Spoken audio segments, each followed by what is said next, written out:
Eccoci con mister Favero, Davide Favero, 1-1, un pareggio che tutto sommato vi può anche star bene. Avete rischiato il colpaccio, ma nel primo tempo avete rischiato il 2-0.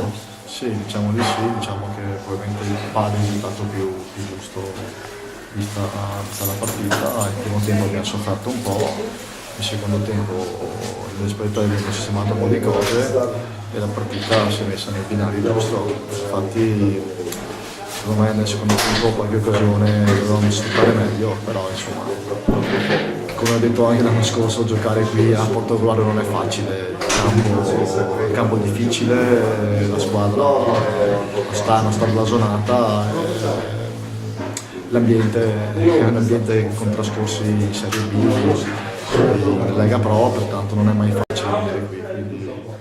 Voi avete avuto un periodo difficile. Sì, diciamo che il campionato, il girone D non è un girone facile. Secondo me non vedo squadre materasse. Ogni domenica la partita è molto dura, ci sono squadre molto attrezzate, giocatori secondo me forti di esperienza, quindi non è facile, non è un girone facile. Sarà da lottare fino alla fine. Grazie mister.